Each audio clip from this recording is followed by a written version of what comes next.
Quando o assunto é fisiologia vegetal, uma das maiores dores de cabeça dos alunos no Enem, quais são as formas que o Enem usa para cobrar esse assunto de você? Eu vou te mostrar aqui agora mapeamento de modelos de questões e vou resolver com você na prática essas questões para você sair daqui sem dúvida nenhuma, tá bom? Então eu vou te ajudar a mapear ali quais são as palavras-chave, qual o comando, como é que o Enem estrutura, como é que ele pensa essa questão para cobrar de você e com isso você não vai ser pego de surpresa nunca mais por uma questão de fisiologia vegetal. Então vem comigo, olha só esse primeiro modelo de questão aqui, ó. Esse nosso primeiro modelinho aqui de questão que vai trazer justamente uma abordagem descricional do processo. Então, olha só, no contexto eu já estou situando para você ali que existe a descrição de um processo. E eu marquei as palavras-chave para você ver, olha só.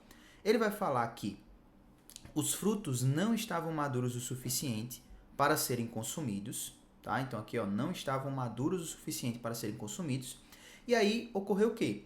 Colocaram um recipiente fechado, entra na história, pois isso aceleraria o seu amadurecimento. Opa, eu tenho frutos que não amadureceram, eu coloco num recipiente fechado e isso acelera o amadurecimento. Que danado é isso? Vamos lá. Surpreendendo-se, ele percebeu que os frutos que estavam no recipiente fechado amadureceram mais rápido do que aqueles que não estavam. Então, nesse sentido, há alguma coisa que está acontecendo nesse ambiente fechado que favorece o amadurecimento dos frutos. Aí ele vai perguntar de forma bem simples e objetiva: a aceleração desse processo é causada por acúmulo de. Então a gente precisa lembrar de qual é o processo de modulação fisiológica que é responsável pelo amadurecimento dos frutos de forma natural, para saber o que essa situação contextual está causando de acúmulo além do natural para favorecer essa maturação mais rápida, tá? Então veja que ele traz um contexto e te pergunta algo direto de fisiologia, tá? Como é que isso aqui está acontecendo? Por que isso está acontecendo? Esse é o principal, né, foco da questão. Vamos ver um outro modelo que caiu aí em 2023 também, lembrando que eu estou falando do ano, não quer dizer que está na mesma prova, tá bom? Lembra sempre disso. Morfologia funcional e qual a implicação fisiológica que isso tem para a realidade da planta. Veja o comando da questão, o comando determina tudo. Ó. A morte desses indivíduos decorrente da retirada do anel completo da casca é provocada pela interrupção da. Então, está acontecendo alguma interrupção, ele já bateu o martelo dizendo isso. E quando eu tiro o anel da casca, essa interrupção acontece.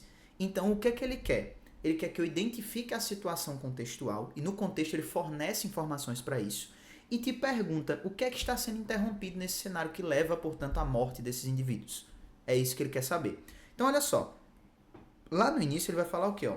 A casca é constituída principalmente, veja que eu grifei ali, periderme e floema. A periderme é o revestimento e o floema é um tecido de condução do material que foi produzido pela fotossíntese. Olha só. A extração da casca tem levado à morte de muitos indivíduos dessa espécie, quando o corte retira o anel completo ao longo da circunferência do tronco. Então, se eu tirar a casca no tronco inteiro, eu vou causar algum problema. O que é que eu tenho aí? Além desse revestimento, que é a periderme, eu tenho um tecido de condução de seiva, que é o floema.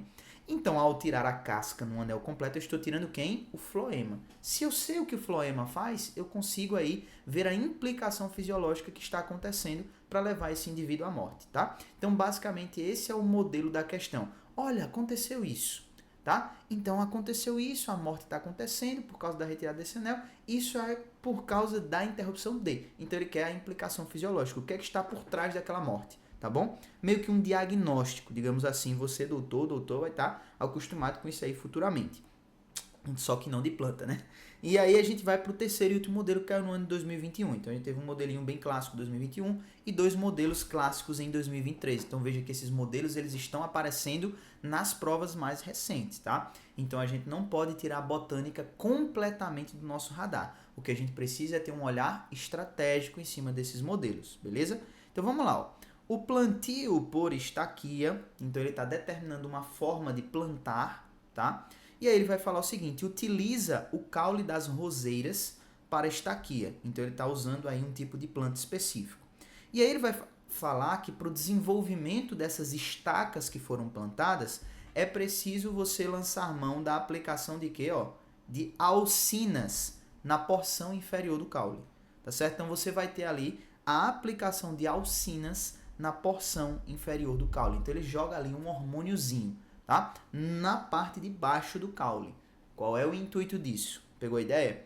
A utilização das alcinas no método de estaquia das roseiras contribui para... Conseguiu pegar a visão, então? Você já tem aí esse modelo bem sedimentado. Então, ele está trazendo diretamente o hormônio que você precisa conhecer e qual a finalidade desse hormônio nessa situação. Ela está vinculada diretamente a uma lembrança aí da função básica desse hormônio. Se você não lembrar da função básica desse hormônio, você não consegue resolver essa questão. Porque você não vai entender por que ele está sendo borrifado ali no caule, na parte inferior, no caso desse tipo de plantio específico, tá? Então, com base nesses 3 modelos, você consegue ter uma abrangência de 3 formas específicas que o Enem pode usar para cobrar fisiologia de você. Se você tem esse modelo bem gravado na sua mente, então isso de forma estratégica se torna uma arma, porque ao entender um determinado modelo, você já tem como acessar o caminho que você tem guardado e como resolver essa questão. Pegou a ideia? Esse é o principal ponto, tá certo? Esse é o principal viés. Com base nesse conhecimento, você agora consegue voltar para os nossos modelos de questão e resolvê-los tranquilamente. Olha só, chega comigo aqui. Ele está falando o quê? Ele está falando sobre amadurecimento do fruto, correto? Qual foi o único fito-hormônio que a gente já viu na história da fisiologia vegetal que tem relação com o amadurecimento, a maturação de frutos? Só tem um único hormônio, que é o etileno. A única alternativa que fala sobre o etileno é a letra A. É ele que está se acumulando dentro do recipiente e faz com que o abacate que esteja dentro do recipiente amadureça mais rápido e o que está fora amadureça mais devagar. Não tem relação com a umidade, nem com a concentração de CO2, nem com a intensidade de luz, nem com a de oxigênio atmosférico. O que está fazendo este abacate amadurecer mais rápido é nada mais, nada menos do que o etileno. E nada mais, beleza? Então, questãozinha até fácil, tá? Então, fisiologia vegetal aqui ela é específica, mas não é tão difícil da gente ter acesso a essa informação. Outra coisa aqui que está acontecendo, quando ele fala lá da questão da condução, né, ele está dizendo que a retirada do anel da casca, né, então perceba, eu tenho aqui o caule, certo? Ele está funcionando normal. Então, o xilema está indo, cadê aqui? O xilema está indo pelo centro, basicamente. E o floema, depois da fotossíntese, está descendo aqui, tá? Então, a gente está tendo aí o floema no sentido ascendente, tá certo? E aí ele falou pra gente que aconteceu algo interessante. Retiraram a casca dessa árvore. Retiraram a casca dessa árvore. O que é que aconteceu? O xilema, olha só. O xilema está indo.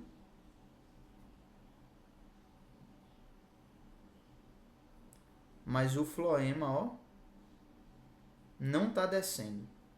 Porque retiraram aqui a parte que levava até as partes inferiores da planta. Então, a gente não tem mais aqui a condução acontecendo de forma eficiente. Então, a morte desses indivíduos decorrente da retirada do anel completo da casca é por quê? Porque provocou-se uma interrupção na nutrição das raízes. Eu não estou mais nutrindo a minha raiz porque eu retirei a parte da planta onde eu tinha a localização do floema, que é quem leva esse material produzido na fotossíntese até as outras partes da planta. Por isso a gente fica aqui com a letra E. Então, eu não tenho a interrupção da fotossíntese, porque ela acontece lá nas folhas, nem mexi nas folhas. Não tem a interrupção da transpiração, porque ela depende da abertura e fechamento dos estômatos. Também não mexi em nada disso. Também não está envolvido com a troca dos gases, porque ambos estão envolvidos com a abertura e fechamento dos estômatos. E eles não ficam no caule, eles ficam na superfície da folha, seja na superfície de baixo ou na de cima. E letra D, não está impedindo a formação de brotos, porque eles estão associados mais à região da copa do que na região, né, mais baixa da árvore. Então, necessariamente a gente fica aí com a letra E como nossa resposta correta, porque a gente está falando aqui de um dos cenários mais conhecidos dentro da fisiologia, que é a formação do anel de Malpighi, que é exatamente quando a gente tira esse anel da casca e causa a morte da planta, porque a gente retira essa nutrição para as partes inferiores, no caso aí as raízes. E em último lugar, a gente tem esse outro modelinho aqui que vai falar sobre o quê? Ó? A utilização das alcinas no método de estaquia das roseiras contribui para quê? Se as alcinas têm como principal favorecimento o alongamento das células e o crescimento longitudinal da planta, ele vai estar estimulando a formação de quê? A formação das raízes. Veja que ele está sendo colocado na porção inferior do caule. Então ele saiu plantando lá as estacas, beleza? Ele saiu plantando as estacas, ó, só tem uma florzinha aqui, uma folhinha, né, das roseiras. Saiu plantando essas estacas. E agora ele está salpicando aqui, ó, alcina. Por que ele está colocando alcina nessa região? O que ele quer fazer nessa porção inferior aqui do caule que está dentro do solo? Ele quer que a partir daqui se desenvolvam raízes, tá? Então esse é o objetivo. Para que aquela estaca se torne uma planta futuramente, ela precisa ter essa base, tanto de fixação quanto de absorção. E as alcinas vão estimular as partes da planta em desenvolvimento. Então a gente fica aqui, ó, com a formação de raízes adventícias, tá? Então é por isso que ele está borrifando a alcina aí. Principalmente porque as alcinas, elas vão ter uma atuação diferencial sobre o crescimento das raízes e sobre o crescimento do caule, a depender da sua concentração, tá certo? Então isso daqui é muito interessante porque já foi alvo também de questões lá no Enem, tá? Abordando essa diferença de concentração. Então o objetivo de jogar isso na parte inferior do caule não é formar planta, ou não é trazer flores, né? Formar flores, não é produção de gemas laterais, eu quero que desenvolva uma estrutura subterrânea, tá? Também não é de folhas maiores nem de compostos energéticos. O fundamento aqui é formar raízes, tá? Então por isso que ele vai ser borrifado na parte inferior. Se ele ainda trouxesse um adendo de baixas concentrações de alcina na porção inferior, ainda ficaria mais taxativo ainda, porque baixas concentrações de alcina favorecem o desenvolvimento de raízes. Altas concentrações de alcinas desenvolvem o caule, beleza? Então já pega essa visão aí e não esquece mais.